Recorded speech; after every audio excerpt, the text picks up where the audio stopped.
여러분 안녕하십니까? 박상규입니다. 윤석열 대통령이 나토 사무총장과 개별 맞춤형 안보계약을 체결해 나토와의 기존 협력 계약을 한 단계 격상시켰습니다. 오늘 오후에는 기시다 일본 총리와 정상회담을 갖고 후쿠시마 방류 문제와 북핵 대처 방안 등을 집중 논의합니다. 북한의 김여정이 우리나라를 대한민국이라고 거듭해서 불렀습니다. 어떤 속셈인지 짚어보도록 하겠습니다. 또 51년 전에 나온 7.4 남북공동성명 당시 김일성의 동생과 박정희 대통령의 특사가 나눈 대화록이 공개됐는데요. 북한은 지금에서 자세히 풀어드리겠습니다. 먼저 봉영식 연세대 통일연구원 연구위원, 이동석 전 대통령실 행정관과 함께하겠습니다. 어서 오십시오. 네. 안녕하세요. 네. 오늘의 첫 주제입니다. 윤 대통령이 북대서양조약기구 나토의 수장을 만나서 기존의 협력형 안보계약을 맞춤형 계약으로 업그레이드 시켰습니다. 먼저 영상으로 보겠습니다.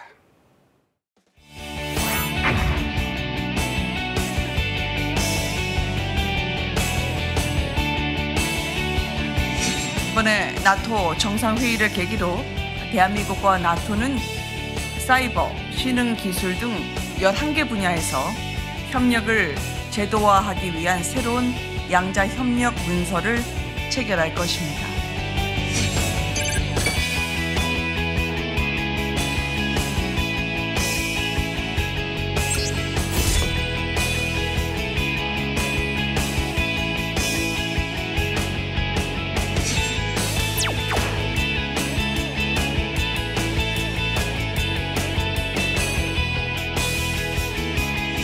이번 순방의 세 가지 주요 목표는 먼저 말씀드린 바와 같이 국제 안보 협력 강화, 그리고 글로벌 공급망 협력 확대, 그리고 부산 엑스포 유치 외교 전개입니다.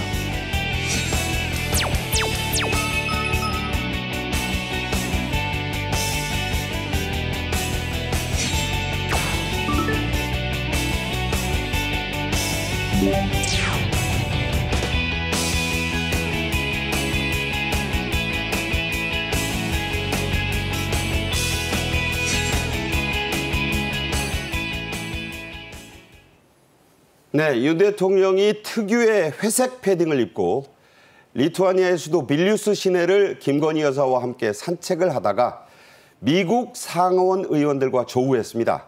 아메리칸 파이를 함께 부르고 즉석에서 환담도 나눴다죠? 네, 맞습니다. 이게 미국 의원들이 이렇게 만난 거는 즉석으로 이렇게 요청이 됐다고 해요. 사전에 조율된 일정이 아니었다고 하는데요.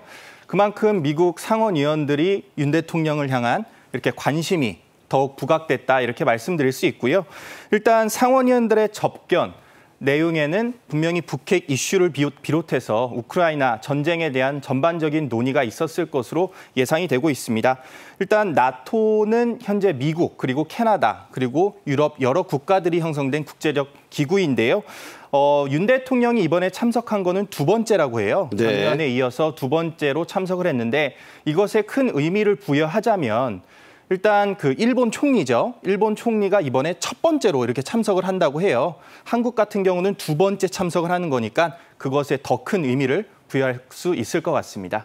네, 이 조우에는요, 미국 상원의원 6명이 아마 카페에 앉아 있었던 모양입니다. 특히 미국 네브래스카주 공화당 상원의원인 피트 리케츠 씨가 윤 대통령 부부를 먼저 알아보고 동행한 상원의원들과 함께 그 유명한 아메리칸 파이를 불러서 윤 대통령에게 관심을 끌었다고 하죠? 예, 그렇습니다. 뭐 여러 가지 논란이 있었습니다만은 왜 우리나라 대통령이 미국 의회에서 연설할 때 영어로 했는가, 한국어로 하지 않고. 네. 그런 말이 있습니다만 결국에는 이제 외교도 사람이 하는 것이기 때문에 상대방의 이런 신뢰 그리고 애정을 얻는 데 있어서는 여러 가지 선택지가 있겠죠. 네. 거기에 따라서 이제 자국어로 그 연설을 하는 것도 있을 수가 있겠고, 그 초청한 국가의 언어로서 더 이해가 쉽고 전달이 쉬운 영어로 하는 것도 있는데, 이제 윤 대통령께서는 정상회의 때 상원 합동 연설에서 영어로 연설해서 좋은 호응을 받았고, 네네. 또 이제 미국 60년대부터 굉장히 유행했던 아메리칸 파이를 직접 그 제창을 해가지고 큰 호응을 얻었지 않습니까? 백악관 만찬에서 그랬죠. 백악관 만찬에서 그랬죠. 그래서 굉장히 그 따뜻하고 겸허하고 다가갈 수 있는 한국 대통령의 인상을 깊이 심어줬습니다. 그런 면에서 본다면은 굉장히 그 효과적이고 직접적인 그런 외교 활동을 벌인 것이라고 볼 수 있고 네. 부정적인 이야기를 하나 여기서 첨가를 하자면 반대로 지난번 캐나다 트루도 총리가 우리 국회에서 연설을 했을 때 네. 거의 절반 이상의 의원이 자리를 비웠습니다. 그랬죠.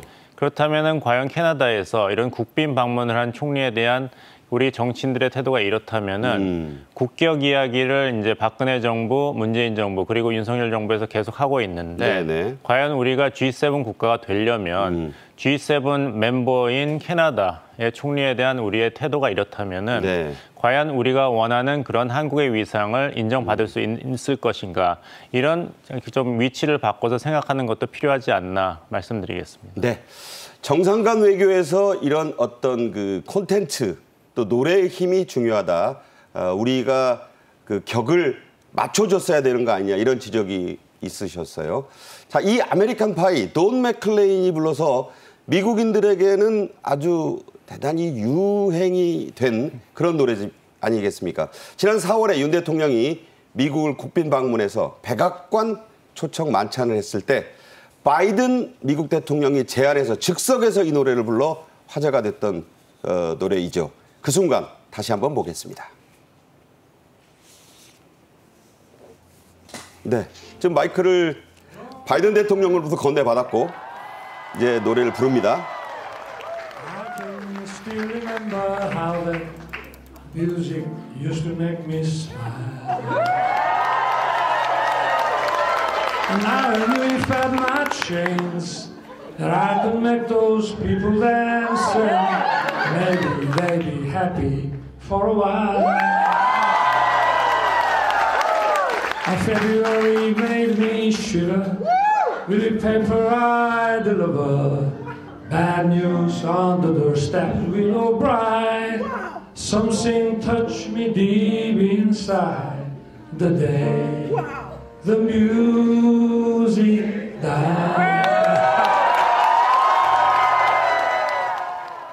네, 바로 이 노래를 미국 상원 의원들이 먼저 부르고 그것을 알아본 윤 대통령과 함께 노래를 같이 했다. 자, 이 노래가 빌뉴스 시내에서 울려 퍼졌다 이런 얘기를 드리는 겁니다.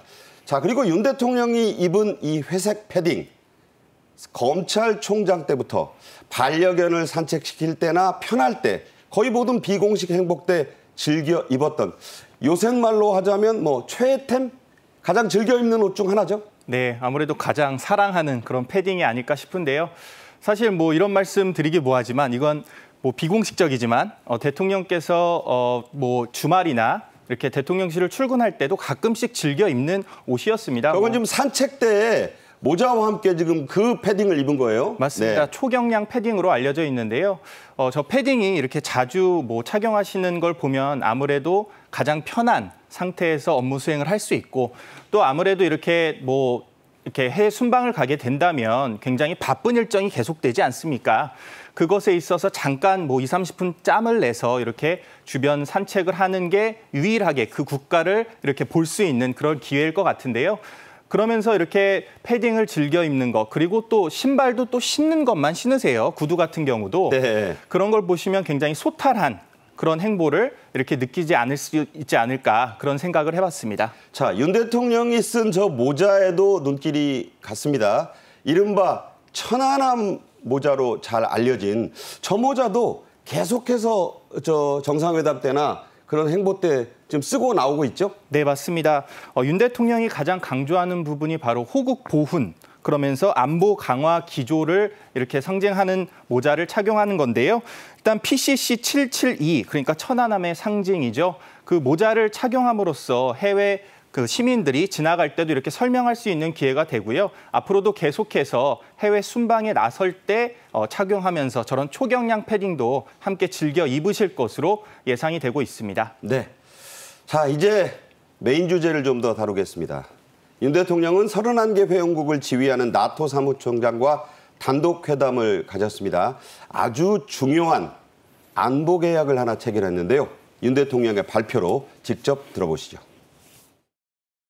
President John, welcome. 다시 뵙게 돼 반갑습니다.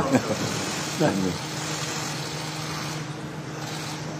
이번 나토 참석은 나토와 한국 간의 협력의 틀을 제도화하고 그렇게 해서 ITPP 개별 맞춤형 이런 프로그램들을 만들어서 협력의 틀을 제도화하고 그리고 나토와 군사 정보와 사이버 분야의 협력에 관한 논의를 진행하기 위해서 이번에 왔습니다.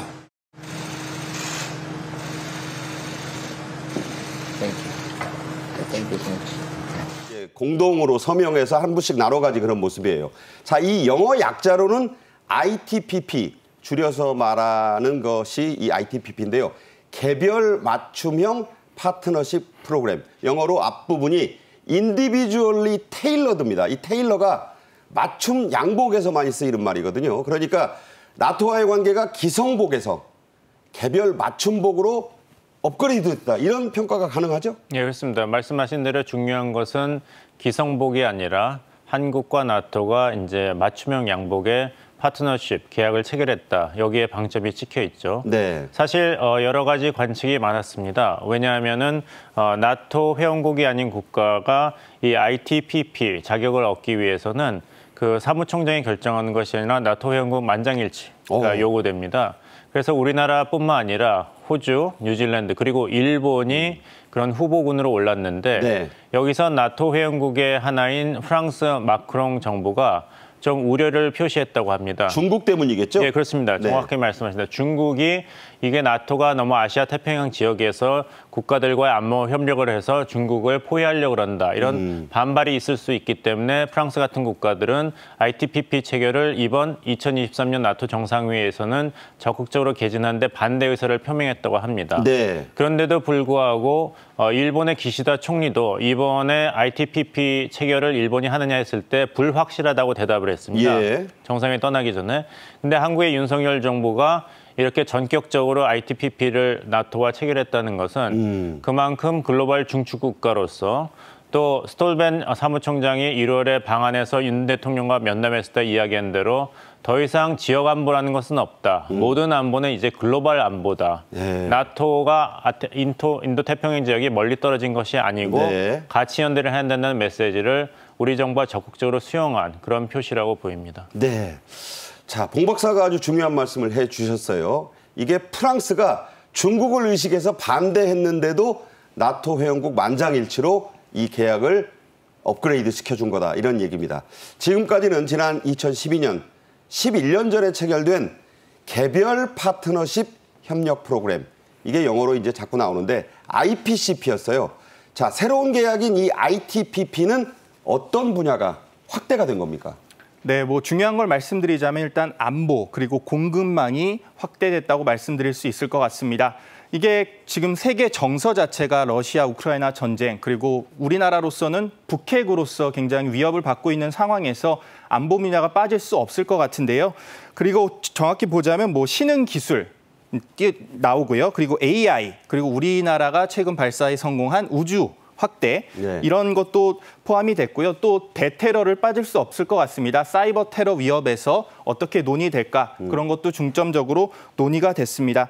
일단 이 ITPP로 협력 분야에 대해서 나아간 것에 대해서요. 협력 목표 그러면서 사업 이행 시기를 구체적으로 명시했다. 그런 현재 평가가 곳곳에서 나오고 있습니다. 네.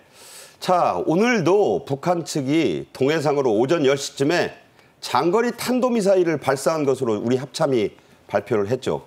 윤 대통령은 스톨텐베르그 사무총장과의 만남에서 대북 공조에 대한 나토의 확고한 지지도 당부를 했습니다. 이도훈 대변인이 그 내용을 이렇게 전했습니다. 북한의 불법적인 핵 미사일 도발에 대응하여 국제사회가 단호한 메시지를 발신해야 한다고 강조하고 이에 대한 나토 측의 지속적인 지지를 당부했습니다. 스톨텐베르그 사무총장은 북한의 완전한 비핵화와 한반도의 지속 가능한 평화를 위한 한국 정부의 노력을 지지한다고 입장을 재확인했습니다. 네, 이 아시는 대로 나토는 미국이 주도해서 창설한 대러시아 집단 군사 동맹입니다. 지금까지 우리나라와 나토가 어떻게 이 안보 협력을 강화해 왔는지 봉 의원께서 좀 도표로 나올 텐데 설명을 좀 해주십시오. 네, 그렇습니다. 물론 한국은 유럽에 위치하지 않았기 때문에 나토 정식 회원국이 아닙니다. 그래서 2006년 11월에 나토가 한국을 접촉 국가로 지정한 것이 나토와 한국 간의 이런 협력 관계 시작이라고 볼 수 있죠. 첫 만남이었네요. 예, 그렇습니다. 하지만 보시면은 2006년 11월부터 2019년 11월까지는 IPCP 차원에서 계속 협력을 강화해 놨는데 그 협력 분야는 안보 협력, 사이버 안보 협력, 그리고 아프간 지원입니다. 이것은 미국의 범세계 전략과도 연관이 있는 게 뭐냐면은 2001년대 9.11 테러 공격을 당한 다음에 미국은 대테러 전쟁을 글로벌 전략의 핵심으로 삼았습니다. 네네. 그런데 이제 아프간에서 이제 바이든 행정부가 전격적으로 철수를 하면서 20년간의 대테러 전쟁을 접고 다시 러시아와 중국을 향한 소위 전통적인 지정학 경제 화두로 돌아갔기 때문에 네. 여기서 한국과 같은 안보 협력국과의 그런 관계를 강화하는 것이 미국에도 중요하고 또 러시아의 우크라이나 침공으로 지금 안보 위협을 겪고 있는 나토 회원국들에게도 네. 한국과 같은 가치 공유 국가의 중요성이 대두되었습니다. 그래서 이번에 이런 관계 격상이 이루어진 것으로 보입니다. 네, IPCP 또 ITPP. 자, 어려워하시는 분들이 많아요. 그래서 영어 약자를 한번 보면서 이 두 계약의 차이점을 좀 더 풀어서 말씀해 주세요.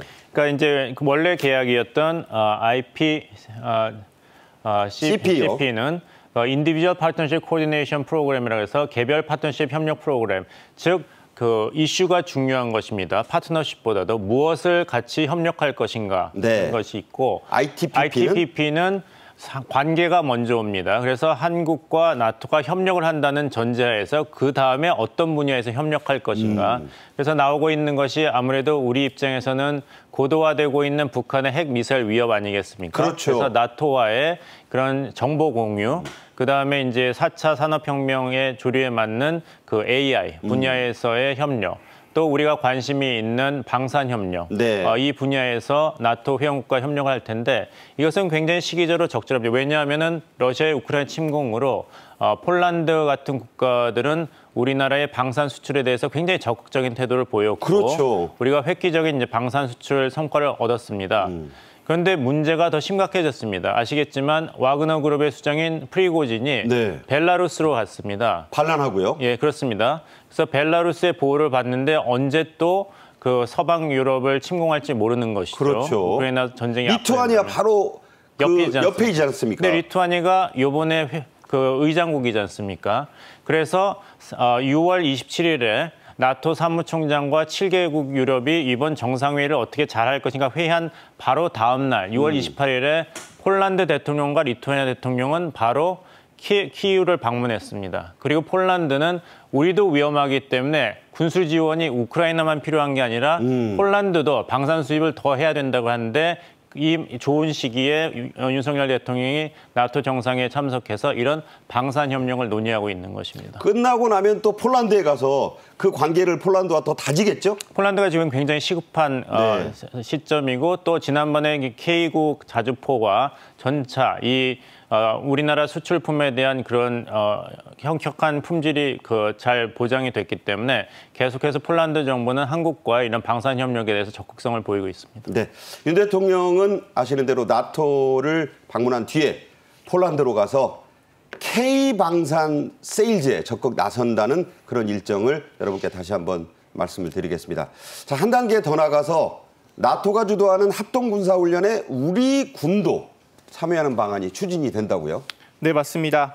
사이버 안보 협력 강화 그리고 나토가 주도하는 합동훈련에 우리 군이 참여한다는 소식이 전해졌는데요.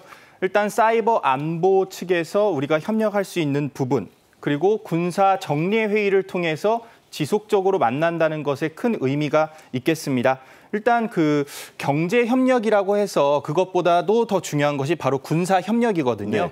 아무래도 군사의 기밀 사항을 일부 공유할 수 있다는 그런 면에서 우리 군의 기능도 강화될 것으로 보이고요. 앞으로도 이런 지속적인 군의 그런 협력을 통해서 우리 군도 더욱더 강력해질 수 있는 그런 기회가 되길 기대해 보겠습니다. 네, 이번 빌뉴스 나토 정상회의의 핵심 의제 가운데 하나, 단연 우크라이나 전쟁에 대한 지원입니다. 우크라이나에 대한 나토의 안보 보장 선언이 준비되고 있다고 하는데 이런 일 자체가 나토로서 처음이라고요. 예, 그렇습니다. 이제 나토 회원국들이 우려하고 있는 것은 이제 미국에서의 국내 정치가 우크라이나 전쟁에 대한 지원 수준에 영향을 미칠 것인가 하는 것입니다. 잘 아시겠습니다만 내년 11월이면 미국의 대통령 선거가 있습니다. 있죠. 바이든 대통령이 재선이 된다면은 계속해서 미국은 적극적으로 우크라이나 지원을 하겠지만 만약에 공화당 후보가 당선이 되거나 혹은 트럼프 대통령이 당선이 된다면 예전에 이런 나토에 대한 그런 태도를 본다면은 나토 회원국이 약속한 대로 GDP 대비 2%를 나토 예산에 지원해야 되는데 하지 않으면 지난번에 독일에서는 미국 주둔하고 있는 미군의 3분의 1을 폴란드로 재배치하거나 본국으로 소환했습니다. 네. 그래서 나토 회원국들은 11월 미국 대통령 선거 결과에 따라서 나토 내에서의 이런 안보 상황이 변한다든지 우크라이나에 대한 미국의 지원이 없어지는 것에 대해 우려하고 있는 것이죠. 네. 그래서 이번에 리투아니아 정상회의에서는 비단 우크라이나에 대해서 전차만을 지원하는 데 그치지 않고 재정적인 지원도 계속하고 거기에 더해서 F-16을 포함한 제공권 장악을 위한 지원도 결의를 했습니다. 네. 그래서 나토의 입장에서는 우리가 우크라이나 지원을 철회하지 않는다는 강력한 메시지를 러시아에 꼭 보내야 된다. 이런 합의가 이루어진 것으로 보입니다. 네, 사실 나토는 지금까지 좀 위기에 빠져서 해체해야 한다. 무용하지 않느냐 이런 얘기가 나왔던 게 사실이에요. 그렇지만 우크라이나 전쟁이 나토의 결속을 강화해서 나토를 다시 살려냈다. 그런 평가가 나오고 있는데 나토의 지금까지 걸어온 길을 저희가 한번 그래픽으로 준비했습니다. 자, 보면 트럼프 대통령은 유럽 국가들의 안보 무임승차 기구다. 뭐 이런 비난까지 했고 중국과 가까운 마크롱 프랑스 대통령은 뇌사 상태에 빠진 안보 협력체다. 이렇게 얘기했는데 이게 파이낸셜 타임스부터 달라지죠? 네. 네, 맞습니다. 이게 우크라이나 전쟁을 시작으로 해서 나토가 급격히 이렇게 이렇게 급격히 재부상하는 모습을 보이고 있는데요. 일단 미국 측에서는 나토를 이용한 러시아를 향한 견제 그런 것도 할 수 있는 거고요. 또 군사적 지원 그런 방안도 다양하게 이렇게 논의가 되고 있는 상황에서 일단 내년 대선이 가장 중요할 것으로 보이는데요. 현재 시점에서는 미국이 굉장히 나토에 신경을 쓰는 모습입니다. 이런 상황에서 파이낸셜 타임스도 굉장히 긍정적인 메시지. 하지만 미국 일부에서는 또 부정적인 의견도 굉장히 많은 상황인데요. 이런 것들을 어떻게 조합해서 풀 수 있을지 이게 바로 나토의 열리는 이유 그런 것을 의미로 둘 수 있겠습니다. 자, 이번 정상회의의 최대 이슈 가운데 하나. 북유럽 최대 영토를 갖고 있는 스웨덴이 회원국으로 합류합니다. 그래서 나토의 영역이 무려 1,600km 이상 확장된다는 건데요. 이게 발트해로 러시아가 못 나오게 하는 사실상의 봉쇄 효과가 있다는 얘기죠. 참 아이러니한 것이 푸틴 대통령이 우크라이나 침공을 정당화하는 논지 중에 하나가 자꾸 나토가 동쪽으로 확장을 하기 때문에 러시아의 국가 위협을 위협하기 때문에 자위적인 조치로서 우크라이나의 그런 전쟁을 시작한 거다 이렇게 얘기했지 않습니까? 그런데 우크라이나 침공으로 인해서 오히려 나토가 더 확대하게 되었습니다. 그러니까요. 이제 스웨덴까지 가입하게 되었으니까요. 그리고 트럼프 대통령이 그렇게 나토 회원국 보고 GDP 대비 2% 재정 지원을 하라고 그랬는데 나토 회원국이 하지 않았는데 우크라이나 침공으로 오히려 나토 회원국들이 자발적으로 GDP 대비 2% 재정 지원하기로 결의를 했습니다. 예. 그래서 이제 정말 이 국제 정치라는 것은 잘못된 판단을 한다면 어떤 결과가 나올지 항상 예측하기 어려운 그런 영역으로 보입니다. 네. 자, 스웨덴의 가입은 전격적으로 이루어졌습니다. 러시아와 푸틴 때문에 반대를 해오던 튀르키예의 에르도안 대통령이 깜짝 동의를 정상회의 전에 전격적으로 했는데 챙길 걸 다 챙겼다는 얘기죠? 그렇습니다. 이 나토 신입 회원 가입은 만장일치 원칙입니다. 그래서 기억하시겠습니다마는 2022년 7월에 그 초청 수락을 해서 윤석열 대통령이 나토 정상회의에 처음 참석했을 때 그때 스탠덜베르그 사무총장과의 면담이 계속 지연됐습니다. 네네. 그래서 국내에서는 나토가 우리 대통령을 홀대하는 것이 아닌가 이런 그랬죠. 보도가 나왔는데 사실은 그게 아니라 그때 튀르키예 에르도안 대통령이 그 쿠르드 노동자당을 지원하는 스웨덴 정부가 그 입장을 바꾸지 않으면 우리는 스웨덴의 나토 가입을 비토하겠다고 계속 고집을 했기 때문에 버텼죠. 예. 사무총장이 튀르키예 정부와 그때 협상을 해야 될 시점이었습니다. 그래서 윤석열 대통령과의 그 사무총장 면담이 그 스케줄이 변경이 됐던 것이고 이번에 에르도안 대통령은 재선을 했기 때문에 정치적인 자산이 확보가 되었죠. 그래서 실리를 추구하는 이른바 실익 외교 차원에서 스웨덴의 나토 가입을 반대하는 입장을 선회해서 대신에 그 쿠르드 노동자당의 활동에 대해서 스웨덴 정부가 좀 더 법치주의 차원에서 그 정책을 강화해야 되는 조건을 받아들임으로써 실익을 챙기는 그런 태도를 보였습니다. 미국이 F-16 전투기도 팔겠다고 약속을 했고 예. 또 쿠르드 노동자당의 100명 넘는 그 정치범들이라고 할까요? 이 사람들도 돌려보내라. 이거 다 얻어냈다는 거 아닙니까? 네, 그렇습니다. 미국 입장에서도 아직 우크라이나 그 전쟁이 어떻게 될지 모르는 불확실한 상황이기 때문에 또 미국 국내에서는 미국 국민들의 이런 혈세를 어디까지 이렇게 우크라이나 군사 지원으로 소비해서는 안 된다는 반론이 제기되고 있습니다. 따라서 스웨덴 나토 가입을 통해 가지고 러시아에 대한 추가 압박을 하는 것이 그 어느 때보다 중요했기 때문에 이런 스웨덴도 받아들일 수 있고 튀르키예도 받아들일 수 있는 중재안에 대해서 미국이 적극적으로 뒷배를 지어준 것으로 보입니다. 네.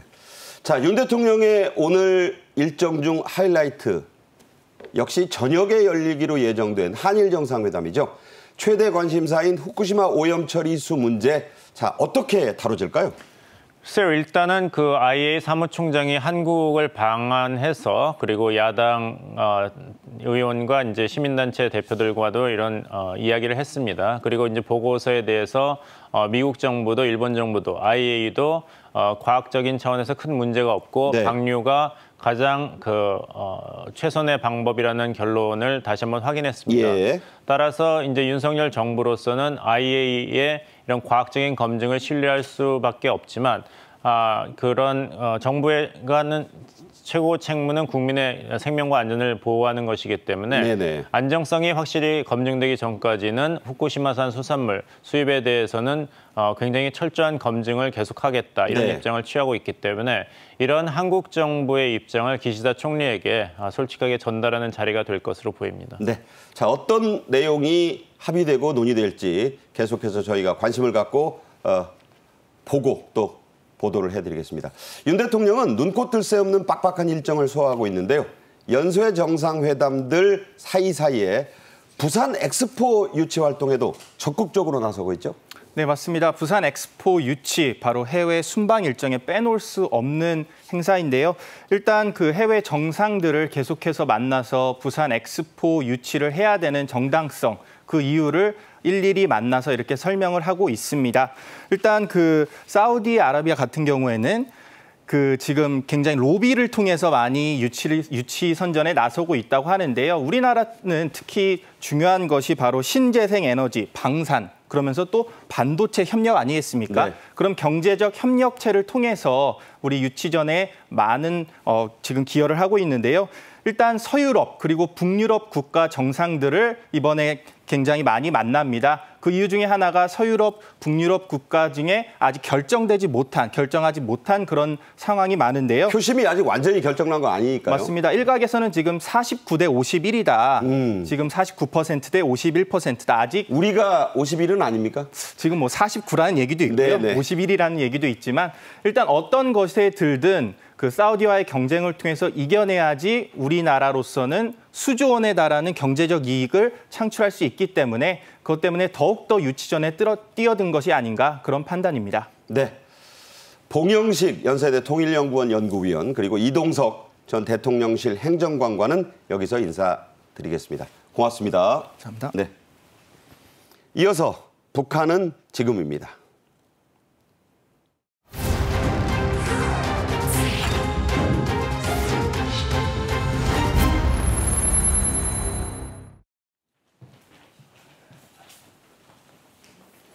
북한의 김여정이 연이틀 남조선으로만 깎아내리던 우리나라를 대한민국이라고 거듭해서 불렀습니다. 이른바 겹화살 괄호까지 3번이나 써가며 공식 문서에서도 대한민국이라는 호칭을 썼는데요. 왜 그런지 또 51년 만에 공개된 7.4 공동성명의 대화록이 공개됐는데 어떤 내용인지 살펴보겠습니다. 먼저 영상으로 만나겠습니다. 사반세기 동안 막혔던 남과 북 사이에 대화의 길이 트이기 시작했습니다.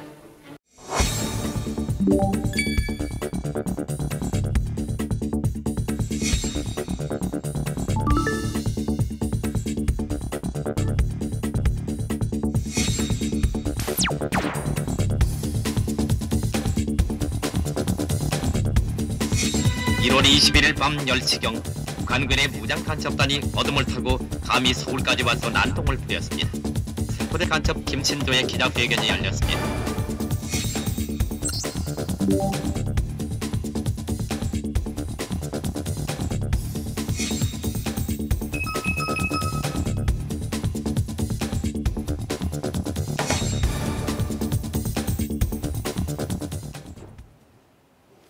고영환 전 국가안보전략연구원 부원장과 말씀 나누겠습니다. 어서 오십시오. 안녕하십니까. 네, 방금 들어온 속보 하나 전하고 주제를 시작하겠습니다. 북한이 27일 만에 장거리 탄도미사일을 동해 쪽으로 오늘 오전 10시에 쐈습니다. 미국 정찰 비행을 구실로 도발한 것으로 보이는데요. 윤 대통령은 이 도발에 대해서 리투아니아에서 긴급 NSC 상임위도 주재했다. 이런 소식이 들어와 있습니다. 자, 심각한 상황이 또 벌어질 것 같은데요. 어제 11일 새벽입니다. 북한의 김여정이 담화를 냈습니다. 미 공군의 전략 정찰기가 무단 침범했으니 군사적 대응을 하겠다. 이게 주 내용이었어요. 그렇죠. 그러니까 이틀 동안에 국방성, 김여정 2회에 걸쳐 3회에 걸쳐서 북한 입장문이 나오는 건 굉장히 좀 이례적인데 어쨌든 북한은 다시 우리 경제 수역에 미군 정찰기가 들어오면 제거하겠다, 격추하겠다 이런 강경한 입장을 얘기를 했고 미국이 위험한 비행을 하게 될 것이다. 이런 식의 이야기를 그러니까 적의 하면서 위태로운 비행 경험이 떨어뜨릴 수도 있다 이런 소리로 들렸어요. 격추할 수도 있다는 이야기도 분명히 나왔습니다. 네. 자, 그런 상황에서 김여정의 이런 담화가 나온 지 9시간 만에 또 담화가 나왔어요. 이게 참 이례적인데 왜 뭐 한나절도 안 지나서 이런 겁니까? 그러니까 국방성 성명에서는 약간 실수를 했습니다. 북한이 영공을 침범했다 그랬거든요. 그런데 영공 침공은 안 했다는 걸 김여정이가 10일 저녁 보도에서 이야기를 했고 실수를 알았고 그다음에 나와서 또 더 강경하게 얘기해서 충격적인 사건이 발생할 수도 있다. 미군 비행기를 격추하라는 위임에 의해서 격추할 것이다. 이런 이야기도 했거든요. 그러니까 24시간이 안 되는 그 짧은 시간에 2차례에 걸쳐서 굉장히 이례적인 입장을 발표한 것으로 볼 수 있습니다. 손발이 좀 안 맞는 걸로도 볼 수 있고요. 그렇죠. 국방성에서는 좀 더 강하게 나간다고 아마 영공이라 그랬다가 이게 이제 너무 떨어져 있으니까 400 몇 킬로 떨어지는데 이걸 영공이라고 하는 게 너무 웃기는 것 같으니까 김여정도 이게 좀 수정하는 담화를 연거푸 2번 낸 것으로 볼 수 있을 것 같습니다. 네, 그런데 더 중요한 대목이 다음에 나왔어요. 김여정은 대한민국이라는 호칭을 거듭해서 썼습니다. 우연이나 말실수로 볼 수 없는 대목인데 자, 왜 그랬다고 보십니까?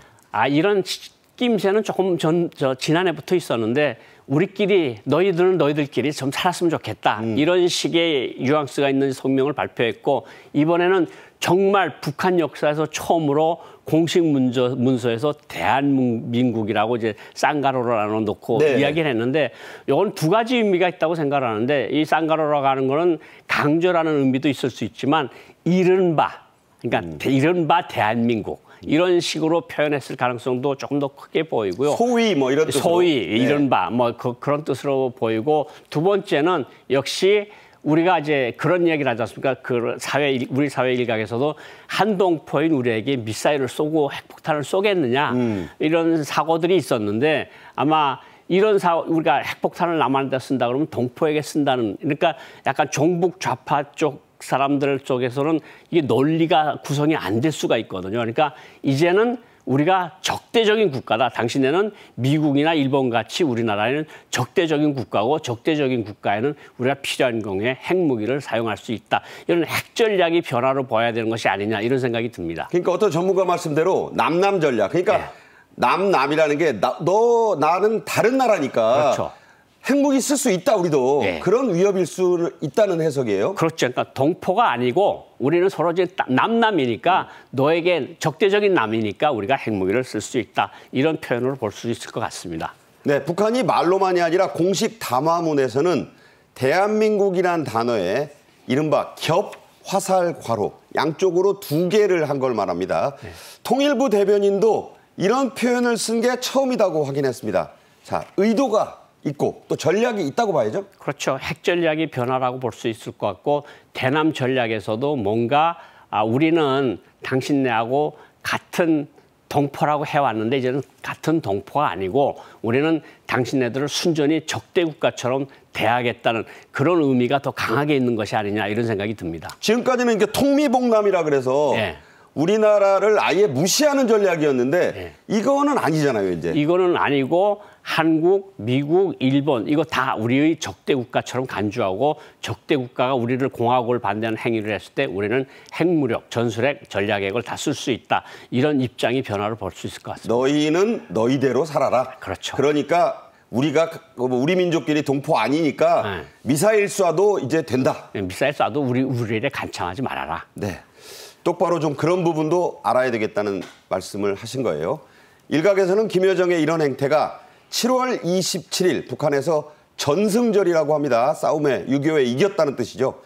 우리로서는 이제 정전협정 기념일이라고 하는 건데 이 날을 앞두고 긴장을 끌어올리려는 것이라는 해석도 나옵니다. 오늘 오전에 말씀드린 대로 동해상으로 장거리 미사일을 27일 만에 쏜 것, 다 이런 것 아니겠습니까? 지금 북한이 6.25 7.27 반미 행동 월간입니다. 6월 25일 전쟁이 일어난 날로부터 휴전일까지 반미 공동 월간이라 그래서 반미 그 감정을 극도로 끌어올리는 건데 지금 제가 이 방송에서 나와서 여러 번 말씀드렸지만 북한이 지금 어려운 상황이니까 네. 외부의 적을 만들어서 외부의 긴장감을 조성을 하고 그리고 또다시는 대형 도발을 준비한 명분을 쌓기 위한 그런 행보들을 하고 있는 것이 아니냐 이런 생각이 듭니다. 예. 자, 이제 다음 주제로 가보겠습니다. 7월 6일이었습니다. 통일부가 남북회담 사료집을 공개했습니다. 그 유명한 7.4 남북공동성명의 대화록이 일부가 나왔는데요. 자, 당시에 그 남북 대화 사료집입니다. 역사 자료집이라는 뜻이에요. 자, 이후락 당시의 중앙정보부장이 비밀리에 북한에 다녀온 걸 밝혀서 당시에 이 TV로 이걸 본 사람들이 모두가 깜짝 놀랐던 일이 있습니다. 당시 영상 한번 보도록 하겠습니다.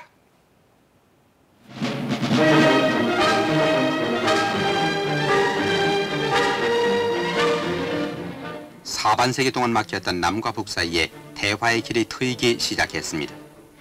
우리나라의 자주적인 평화 통일을 추구하는 7개 항의 공동성명이 7월 4일 서울과 평양에서 동시에 발표됐습니다. 이후락 중앙정보부장과 북한의 당 조직지도부장 김영주가 같이 서명한 이 공동성명은 우리나라의 자주적인 평화통일 원칙과 남북조절위원회 구성, 군사적인 충돌의 방지, 그리고 서울 평양 간 직통전화의 설치 운영 등 7개 항에 합의했다고 밝혔습니다. 이후락 중앙정보부장은 이와 같은 성명은 평화적 통일의 길을 오래전부터 모색해온 박정희 대통령의 뜻에 따라서 북한 측과 협의한 끝에 이루어진 것이며 박정희 대통령의 자신과 역량을 바탕으로 한 지도자로서의 탁월한 영단으로 남북 대화의 길이 트이게 된 것이라고 말했습니다. 지금으로부터 51년 전의 일이었습니다. 이후락 중앙정보부장은 김일성의 동생인 김영주 당시 북한노동당 조직지도부장을 만났습니다. 당시에 대화가 이제 일부가 나온 건데 그때 우리 고 원장님 북한에 계셨는데 몇 살이었어요? 제가 고등학교 2학년이었고요. 갑자기 10시에 운동장에 모이라 그래서 모든 학생들이 다 모였는데 저런 이야기를 합니다. 7.4 공동성명이 나왔다고. 자, 그래서 그때 이후락 부장이 솔직히 말해 내가 안 오리라 생각했죠. 친한 친구도 내 방북을 말렸다. 죽으러 가는 거냐고 하면서 예. 그러니까 김영주가 나는 당신이 옳으라 생각했다. 이렇게 얘기했다고 그래요? 그러니까 노동신문에 호해가 나왔는데 상부의 뜻을 받들어 이후락 중앙정보부장, 상부의 뜻을 받들어 김영주 당 조직지도부장 이렇게 나왔거든요. 그 당시 북한의 호해가 노동신문에 나왔어. 호해가 나와가지고 야 이게 중앙정보부장이 조직지도부장을 만났다고? 간첩 때려잡는 사람인데. 간첩 때려잡는데 그래서 깜짝 놀랐고 오, 통일이 이제 드디어 되려는가 보다. 아 북한에서도 그랬어요? 그랬습니다. 그 아주 환희에 휩싸이고 그랬는데 아마 그때 이후락 부장의 심정이 어땠을까? 내가 저 평양에 정말 그 소굴에 들어가는데 내가 정말 들어가도 되느냐 그런 생각을 수십 번도 했을 것 같아요. 네, 그래서요.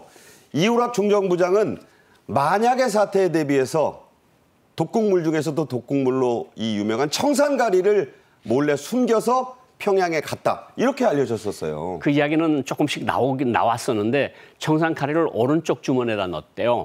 그래서 손을 넣고 있었는데 김일성이가 근정궁정 가니까 언제든지 꺼내려고. 김일성이가 딱 나오는 거 보고 이 악수를 하자 그러는데 이게 약이 떨어지지 않아가지고 땀에 젖어가지고 손을 내서 악수를 해야 되는데 그래서 고생을 했다는 말씀을 이후락 부장이 했고요. 엄청난 충격을 남과 북에 준 그런 7.4 공동성명이었다고 할 수 있을 것 같습니다. 네, 그때 우리 쪽에서도 이게 TV로 본 분들 저희 좀 윗분들인데 깜짝 놀랐던 경험을 지금도 가끔 얘기를 합니다.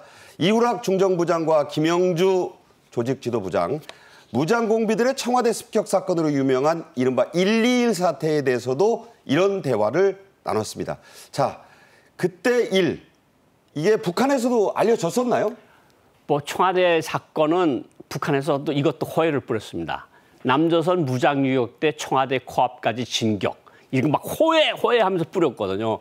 그때 정말 또 유격대가 얼마나 강하면 청와대 코앞까지 갔느냐 이런 거거든요. 근데 그때 그러니까 대화가 121 사태가 박정희 대통령 소위 말해서 암살하러 왔잖아요. 그렇죠. 그러니까 내가 이 사태에 대해 할 이야기가 좀 많다라고 유감의 뜻을 표명하니까 김영주 이제 동생이잖아요. 김일성의 동생. 군부에 있는 이른바 맹동분자들이 조직했고 우리는 후에 알고 다 처벌했다. 앞으로는 그런 일 절대 없다. 자, 이 맹동분자라는 말 뭡니까 이게? 이게 이제 군부 맹동분자라는 소리인데 자기는 책임에서 빠진 거예요. 김일성이가 지시를 한 건데 이게 당시 대남 총국장이나 민족보위상 등 그 대남 분야에 있던 맹동분자들이 아주 군사적 모험을 했지 나는 이하고 상관없다. 그래서 그런 죄를 저지른 자들을 우리가 다 처리를 했다. 이게 1969년도 빨치산 사파 숙청 사건의 일환이라고 볼 수 있습니다. 네. 자, 이 평양 특사 방문이 있고 난 같은 달입니다. 북한의 당시에는 제2부수상인데 박성철이 서울을 또 극비리에 답방을 했었죠. 그러니까 김영주 조직지도부는 조금 아팠다 그래요. 그래서 박성철을 보냈는데 박성철이 와서 이후락 정보부장이랑 다시 회담을 다시 하는 거예요. 이 회담에서 사실은 저기서 나오는 것처럼 이후락 정보부장이 공산당 집단 두목인 북과 마주 앉아있다. 이런 말을. 박성철과 마주 앉아서 서울의 호텔에서 나온 얘기입니다. 서울의 호텔에서 나온 얘기고 그쪽에서는 김정일 총리가 제일 반대했다면서 이런 이야기를 박성철 부수상이 했고 결국은 이런 회담들을 해서 북한이 노렸던 목적들은 분명히 이제 조금 이따 말씀을 드리겠지만 목적이 분명히 있은 회담이라고 볼 수 있을 것 같습니다. 네. 그 목적 얘기를 좀 하자면 북한 측은 당시에 주한미군의 철수를 강력히 주장하고 있었어요. 그래서 회담을 난항에 빠지게 했는데 남북정상회담을 요구했던 이유 그 자체가 바로 이 미군 철수 때문이었다고요? 그때 보면 닉슨 독트린이 나올 때고 7사단을 뺄 때 아닙니까? 그러니까 김일성으로서는 이게 2사단도 뺄 수 있겠다. 그래서 주한미군을 빨리 철수시키라. 네. 이런 요구를 우리한테 한 거죠. 근데 우리는 그것을 받아들이지 않았고요. 네. 결국은 그것이 계속해서 지금 주한미군 2사단이 계속 남아있는 이유라고 할 수 있는데 회담이 난항을 겪을 수밖에 없어요. 우리는 한미동맹으로 들어와 있는 군대인데 네. 북한이 침략에 대비해서 만든 건데 박성철이 같은 사람이 와서 나가라 그러면 우리 정부가 내보내겠습니까? 네. 자, 그런 비화가 있었습니다. 일각에서는 박정희 당시 대통령이 북한의 미군 철수 속셈을 알아차리고 남북 정상회담 요구를 거절했다. 이런 이야기도 나오고 있는데 당시 북한에서는 어떻게 봤었나요? 이런 사태를. 그러니까 김일성은 자신만만한 거죠. 내가 박정희 대통령을 만나서 충분히 세계 카메라들이 있는 데서 취사단도 나가고 미군도 다 지금 철수한다는데 왜 붙잡고 있는 거냐.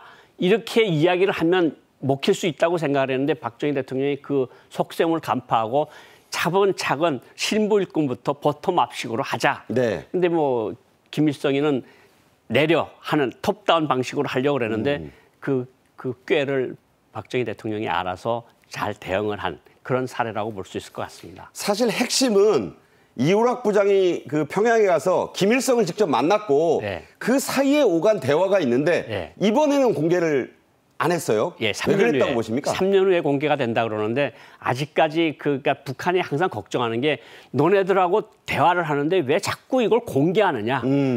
이런 것들도 있고 남북관계 등 여러 가지를 걸게해서 이런 중요한 사안들은 아마 조금 더 시일을 두고 공개하려고 하는 것이 아니냐 이런 생각이 듭니다. 몇 년 있으면 좀 볼 수 있을까 싶네요. 몇 년 있으면 3, 4년이나 있으면 꼭 회의록을 볼 수 있을 것 같습니다. 네. 자, 고영환 전 국가안보전략연구원 부원장과 오늘 참 많은 얘기 재밌게 나눴습니다. 잘 들었습니다. 감사합니다. 오늘 저희 정책엔 이슈가 준비한 소식은 여기까지입니다. 시청해 주신 여러분 감사합니다.